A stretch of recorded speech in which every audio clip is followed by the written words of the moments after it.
paraît d'une crise au Real Madrid alors que le club est en tête de la Liga, ça a tout du paradoxe quand même. C'est ça qui est assez fou, oui. On a longtemps associé la fameuse crise de novembre au PSG. C'était presque une tradition. Tout partait un peu en vrille à l'automne. Ah oui, le marronnier de la presse. Exactement. Et là, on a l'impression que le mal, il a traversé les Pyrénées. Parce que, malgré cette première place, les sources qu'on a sur la table décrivent une ambiance lourde, très lourde. C'est ça. Les résultats, en fait, ils masquent un peu l'essentiel. Quand on plonge dans les articles de fond, que ce soit chez AS en Espagne ou même The Athletic, Qui est très bien informé en général. très bien informé, oui. On ne parle pas de tactique ou de méforme, non. Les mots qui reviennent tout le temps, c'est tension, friction, malaise. On est en plein dans ce qu'on appelle un problème de vestiaire. Article. La mission, c'est de décrypter cette sorte de guerre froide qui s'est installée au cœur du plus grand club du monde. Et surtout de comprendre comment le conflit entre l'entraîneur, Xabi Alonso, et sa star, Vinicius Junior, est en train de tout faire dérailler. Et on va voir que c'est une histoire qui en dit très long sur le football moderne, sur l'équilibre du pouvoir entre l'institution, le club, et les joueurs qui sont devenus des marques. C'est bien plus qu'une simple dispute. Alors, posons le décor. Sportivement, tout va bien. Ou presque. Le Real est leader. Oui, sur le papier. Voilà. Mais, et c'est un mec qui pèse lourd, les articles soulignent que l'avance, elle fond. Le Barça, le rival, revient comme une balle. Et c'est ce climat de pression qui fait que la moindre étincelle en interne... peut devenir un incendie. Exactement. C'est ça. Et l'étincelle, ici, c'est pas une série de 3 défaites. C'est plus insidieux. Ce que décrivent les médias espagnols, c'est une vraie fracture. Une fracture qui grandit jour après jour entre le staff de Xabi Alonso et une partie des cadres. On n'est plus dans la gestion d'ego classique, là. Non, pas du tout. On parle d'une vraie déconnexion. Et ce qui est fou, c'est que ça arrive avec Xabi Alonso. C'est un point essentiel, ça. On parle d'un ancien joueur, une icône du club, un type qui incarne justement les valeurs de combat, la grinta, que le Real met en avant. Tout à fait. S'il n'arrive pas à se connecter avec son vestiaire, c'est que le problème, il est profond. Voilà. Ça montre une déconnexion entre la vision du coach, qui est sans doute très exigeante, très imprégnée de cette culture réelle un peu à l'ancienne, et la réalité d'un vestiaire de superstars du 21e siècle. Avec leurs propres codes, leurs propres exigences. Exactement. Et visiblement, la direction du club, elle commence à sérieusement s'inquiéter de tout ça. Justement, la direction, on a l'impression qu'elle joue un peu un double jeu. En public, le discours, c'est « tout va bien, il faut que tout le monde fasse des efforts ». Le discours de façade. C'est ça. Mais ce qui filtre des sources, c'est qu'en coulisses, les couteaux sont tirés.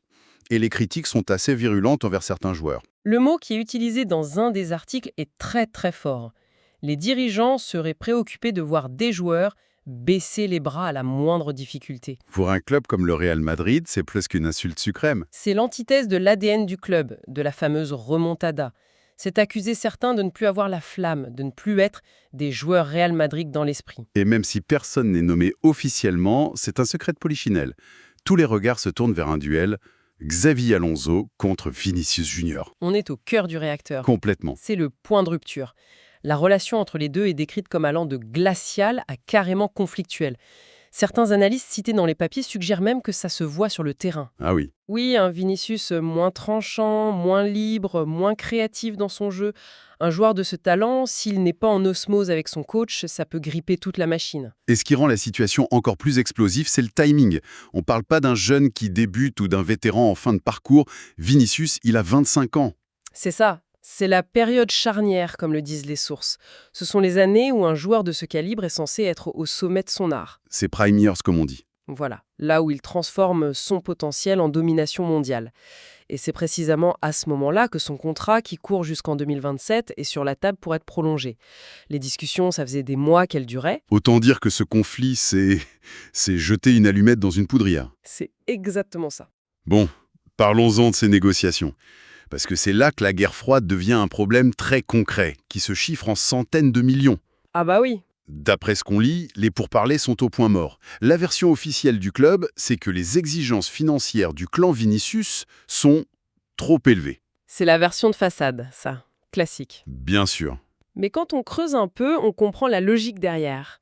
Le clan Vinicius, il ne demande pas juste une augmentation. Il demande un nouveau statut. Il veut un salaire qui le place dans la même stratosphère que Kylian Mbappé. D'accord. Pour eux, c'est pas de la cupidité, c'est une question de reconnaissance. Ils estiment, comme le dit une source, être dans leur bon droit. Il faut se mettre à leur place 2 secondes. Ils voient le marché qui explose, des contrats qui redéfinissent tout. Ne pas être dans cette conversation, pour eux, c'est presque une insulte. Oui, c'est comme lui dire « t'es très fort, mais t'es pas au niveau de ces gars-là ». Et pour un compétiteur comme lui, C'est inacceptable. inacceptable. C'est une négociation d'ego autant que d'argent. Et pendant des semaines, la situation était floue. D'un côté, la presse de Madrid, comme AS, qui se voulait rassurante. Le fameux « c'est tendu, mais ça va se faire Voilà, le Real trouve toujours une solution. L'optimisme de rigueur pour ne pas affoler les supporters. ». Et de l'autre, le coup de tonnerre, une bombe. Et elle n'est pas venue d'un média espagnol. Non, elle est venue du très sérieux The Athletic. Une info qui a, pour reprendre l'expression, douché les espoirs de tout le monde et qui a fait basculer l'affaire. On est passé d'une négociation difficile à une crise ouverte. Exactement.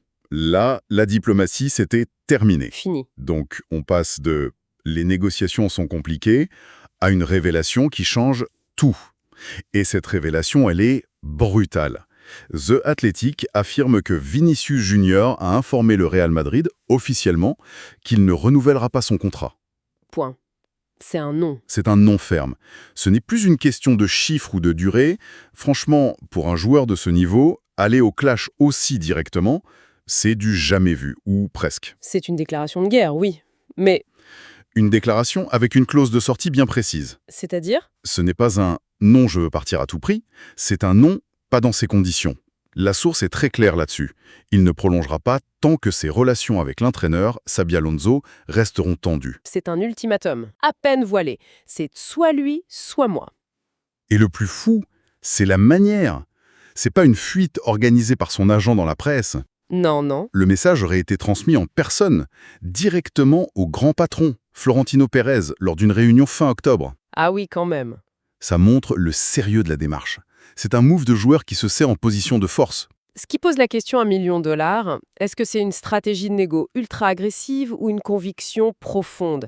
Est-ce qu'il joue au poker pour avoir plus d'argent et la tête du coach, ou est-ce qu'il est sincèrement malheureux? C'est toute la question. Et les sources qui citent les proches du joueur sont catégoriques. Ce n'est pas une tactique. D'accord. Leur version, c'est qu'il ne se voit tout simplement pas sacrifier les meilleures années de sa carrière dans un environnement de travail qu'il juge toxique. C'est une question de bien-être, en fait. Voilà. Il ne veut pas s'engager jusqu'en 2030 s'il doit venir à l'entraînement tous les matins avec la boule au ventre à l'idée de croiser son entraîneur. Ce qui est parfaitement plausible. On oublie parfois que même avec ces salaires-là, ça reste un métier, un environnement humain. Exactement.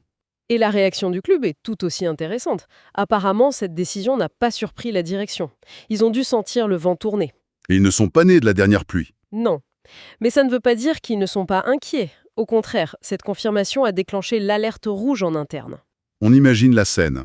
Florentino Pérez, qui a géré les égos de Zidane, Ronaldo, Ramos, qui doit se dire que financer un stade à 1 milliard, c'est presque plus simple que de gérer les états d'âme de ses stars. C'est un peu ça, oui. Et sa réaction, telle qu'elle est décrite, est très parlante. Il aurait simplement pris note de la position du joueur. Pris note, c'est froid. C'est une posture calme en surface, mais qui traduit une gravité extrême. Le club ne pliera pas tout de suite. Il espère encore le faire changer d'avis, peut-être en jouant les médiateurs. Mais la réalité, c'est que tout est au point mort. C'est bloqué. Et comme le conclut une source, le feuilleton est reparti. On entre dans un nouveau chapitre beaucoup plus sombre. Ok, si on résume, le tableau est assez explosif. On a une crise qui n'est pas visible au classement, mais qui ronge le club de l'intérieur. Une crise latente. C'est ça. Et au centre de tout, un conflit quasi existentiel entre un coach qui représente l'institution et un joueur qui représente le pouvoir des superstars modernes. Un conflit personnel qui a complètement paralysé la stratégie à long terme du club avec l'un de ses actifs les plus précieux. Ce qui était une simple négo de contrat. C'est transformé en un référendum sur le coach. Exactement. Vinicius a mis le club devant un choix impossible, c'est lui ou moi. La situation est totalement bloquée. C'est une situation qui va bien au-delà du foot en fait. Ça met en lumière les dynamiques de pouvoir dans n'importe quelle organisation de haut niveau. Tout à fait. Et ça nous amène à une question de fond, une pensée pour la route. La direction du Real s'inquiète de voir des joueurs baisser les bras. Oui. Mais cette crise pose une question bien plus fondamentale pour le football de 2025. qui aujourd'hui détient le vrai pouvoir dans un club? Le dilemme classique. Est-ce que c'est le joueur star, qui est une marque mondiale, un actif financier colossal et qui peut à lui tout seul te faire gagner un match? Ou est-ce que c'est l'entraîneur qui est censé être le garant de la discipline, des valeurs, de la cohésion d'un collectif de 25 personnes? Et la question qui en découle est vertigineuse. À quel moment un mastodonte comme le Real Madrid est-il obligé de choisir? Quitte à potentiellement perdre un talent qui ne passe qu'une fois par génération, ou à saper complètement l'autorité de son coach et envoyer un message désastreux au reste du vestiaire. Ici, ce sont les joueurs qui commandent.